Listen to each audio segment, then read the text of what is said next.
Antecedentes de las disciplinas.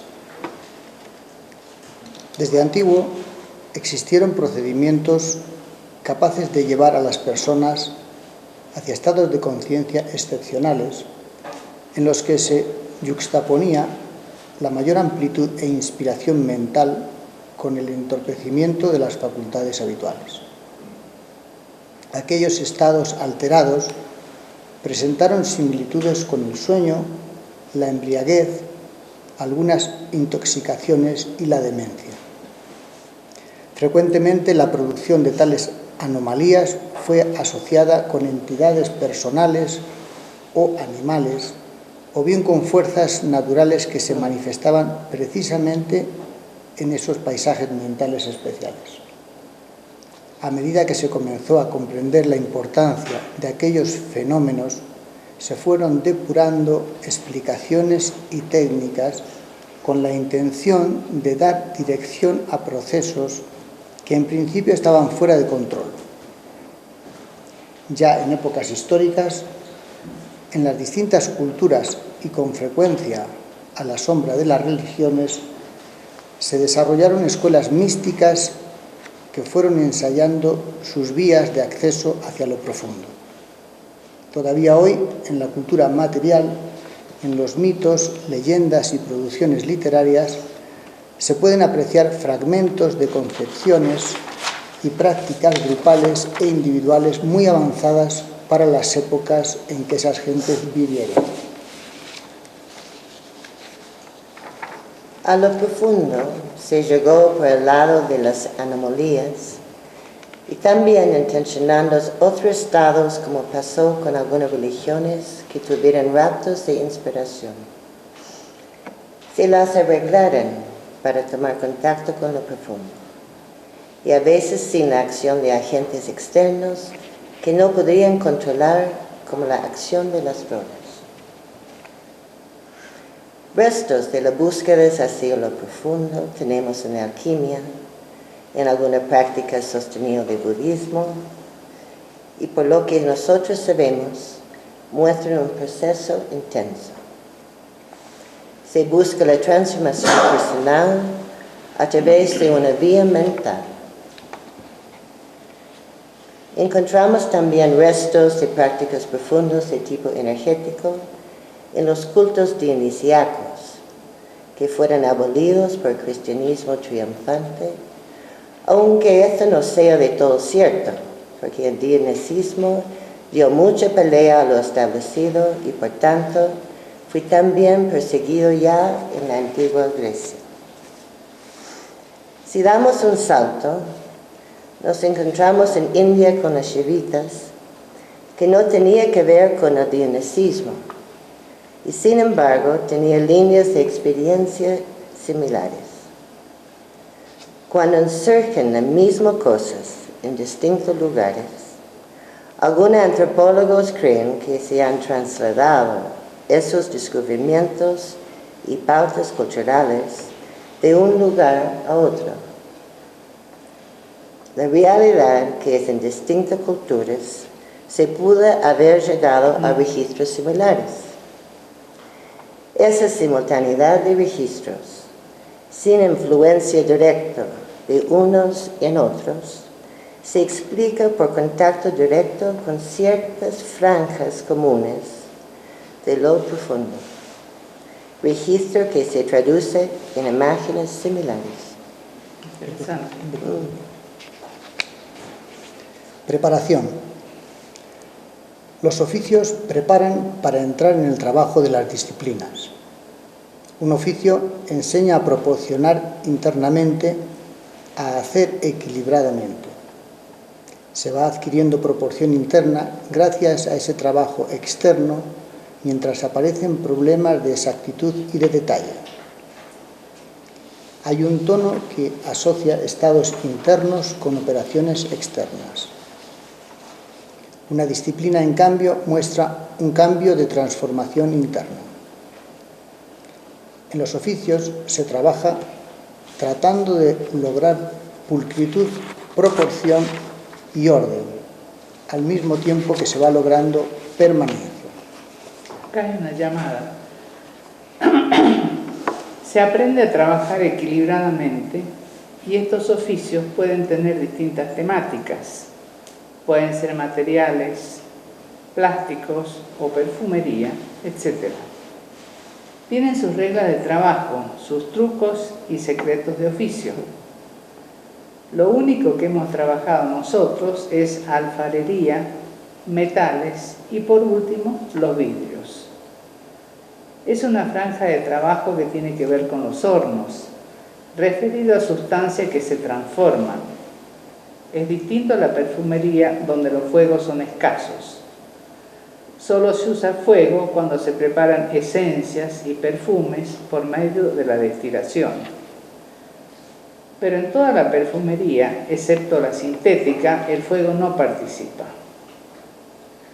En los oficios que conocemos más de cerca hay fuegos. En las cerámicas el fuego es esencial.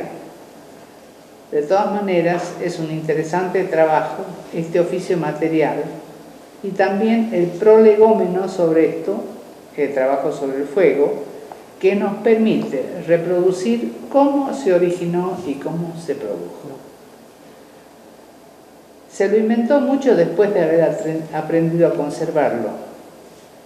No se trataba de robar y conservar el fuego, sino de producirlo. Trabajamos las distintas formas de conservación, pero es la producción la que requiere más pulcritud. Si un ciudadano intenta producir fuego ahora, no le resulta fácil. El trabajo con el fuego y con los hornos es importante. El tema de los oficios es muy amplio y nosotros andamos en los comienzos de esto. Se va adquiriendo proporción interna gracias a este trabajo externo mientras se aprende. En general, decimos que la gente que se acerca a una disciplina debe tener manejo mínimo de algún oficio. Será bueno disponer de talleres en los parques, centros de estudio y trabajo, y que la gente pueda trabajar en ellos. De ese modo, podrá relacionar lo que pasa en la cabeza con este tipo de trabajos. Esos mismos talleres, con pequeñas modificaciones, servirán también a la disciplina material. En las disciplinas se realiza un proceso interno de transformación, no de pulcritud, proporción u orden interno. El trabajo disciplinario es calmo y se plantea sin plazo fijo, tratándose más bien de un camino que se recorre durante toda la vida. Para entrar en las disciplinas se debe llegar a penetrar el lenguaje de las mismas. Este es un punto importante. No se puede entrar en tema sin una ubicación mental próxima a la que dio lugar al desarrollo de esas actividades. No se puede penetrar en los mundos de la poesía o de la mística trasladando lenguajes o dando explicaciones que no se corresponden con las experiencias propias de aquellos. Cuando hablamos de la disciplina material, trabajamos los objetos externos y la materia del propio cuerpo, tratando de desestabilizarlos. Aquí hay una nota. Sostentemos que para que haya cambios tiene que haber inestabilidad. De eso se trata. Para bien o para mal, no hay cambios en las situaciones estáticas. En las sociedades permanentes no hay cambios. Las instituciones están armadas para evitar la instabilidad. Hablamos de desestabilización del propio cuerpo, vinculada a cambios en los objetos materiales con lo que trabajamos. Cuando hablamos de la disciplina energética, nos referimos a la energía psicofísica, su generación, desplazamiento y transformación. Cuando hablamos de la disciplina mental, nos referimos al trabajo con los distintos actos mentales que se refieren a objetos mentales. Cuando hablamos de la disciplina formal, nos referimos al proceso de las formas, trabajando en su formación y transformación en el interior del operador. Las disciplinas. Las vías que hoy conocemos se apoyan en los descubrimientos que realizaron diferentes pueblos en un lapso no mayor a los 7.000 años. Esta es la diversidad de fuentes fragmentarias que no se puede pretender abarcar todo el conocimiento y la práctica de acceso a lo profundo. Nuestras 4 disciplinas trabajan con la manipulación de objetos materiales externos, disciplina material, con la energía psicofísica, disciplina energética. Acá hay una llamada. Denominamos a esta energía psicofísica porque los fenómenos psíquicos tienen un anclaje físico, no metafísico. Ya en la psicología experimental, en la época de Wundt, se estudiaba seriamente la relación entre los fenómenos psíquicos y el cuerpo. Medían, por ejemplo, cambios de temperatura corporal vinculados a ciertas imágenes, la resistencia al dolor, etc. La psicología posterior, en cambio, es de muy poca experimentación. Con los objetos mentales, la disciplina material mental. Y con las formas mentales, disciplina morfológica. Queda claro que esas disciplinas no agotan otras vías posibles. Nota 5. Consideremos que las 4 vías que conocemos y hemos podido desarrollar, aunque puede haber otras que no conocemos. Los sistemas de yoga en sus distintos modos, las prácticas de Mont Athos y ciertas prácticas sufís nos dan una idea de esa posibilidad, aunque tendrían que tener una sistemática y profundidad adecuada para considerarlos como disciplinas. Así que el nuestro no es un modelo cerrado y sacrosanto, sino que admiten otras variantes. Nos hemos inspirado en las 4 causas aristotélicas: la causa formal, causa material, causa inicial eficiente y causa final. Esto ya se ha explicado en el 300 antes de esta era. La disciplina material se basa en los trabajos de taoístas y budistas chinos, así como de babilonios, alejandrinos, bizantinos, árabes y occidentales. A ese conjunto de trabajos en su continua transformación y deformación se lo conoció con el nombre de alquimia. Hacia finales del siglo XVIII, la alquimia había declinado irremediablemente, pasando muchos de sus descubrimientos, procedimientos e instrumental a manos de la química naciente. La disciplina energética busca sus raíces en el Asia Menor, desde donde el orfismo y el dionisismo se propagaron hacia Creta y Grecia, sufriendo importantes modificaciones hasta que fueron abolidos por el cristianismo triunfante.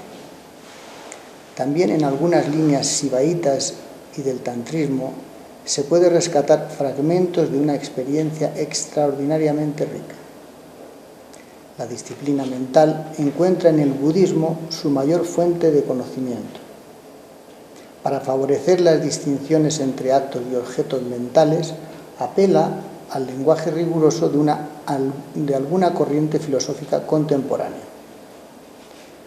La disciplina morfológica reconoce antecedentes significativos en algunas corrientes de pensamiento preático que florecieron bajo las influencias orientales de Egipto, Asia Menor y Mesopotamia, tal el caso de la escuela pitagórica. Las disciplinas trabajan con rutinas que se repiten en cada momento de proceso, paso, hasta que el operador obtiene el registro indicado. Todo el proceso está convencionalmente organizado en 12 pasos separados en 3 cuaternas, así como cada paso tiene una designación que aproxima la idea del registro buscado. Cada cuaterna señala un significativo cambio de etapa. Las disciplinas llevan al operador en la dirección de los espacios profundos. Acá está la llamada 6. Son distintos cortes que hacemos en cada disciplina. Se trabaja de modo intencional, siempre con un propósito y por distintas vías. Entrar por los objetos materiales es muy distinto a entrar por los actos y objetos, pero se trabaja con la misma energía psicofísica, aunque sean diferentes las entradas. Concluido el proceso disciplinario, se está en condiciones de organizar una ascesis despegada de pasos, cuaternas y rutinas. Aquí hay una última llamada. Si alguien se educa en un tipo de cultura, hay cosas que se escapan y en las que no se puede penetrar. Esto proviene de la valoración social y de los códigos que uno trae consigo. Tiene que ver con una memoria actuante, con lo que se recuerda. Hay una memoria profunda que determina la forma de ver el mundo. Es el paisaje de formación. El individuo no podrá acercarse a estos temas por mero voluntarismo. Dependerá del momento histórico en que se está emplazado. Antiguamente, en la plaza pública, se hablaba de cuántos ángeles cabían en la cabeza de un alfiler. Hoy se habla de las empresas. En 1970 se sabía para dónde íbamos como tono histórico. Hoy no se sabe hacia dónde se va. Es la memoria actuante que se mete en todo, que tiene que ver con las valoraciones y las búsquedas, y no es plana. Cuando hablamos de transformaciones profundas, hacemos una suerte de sustitución del paisaje de formación, que empuja y viene desde atrás. Lo sustituimos por algo más consciente.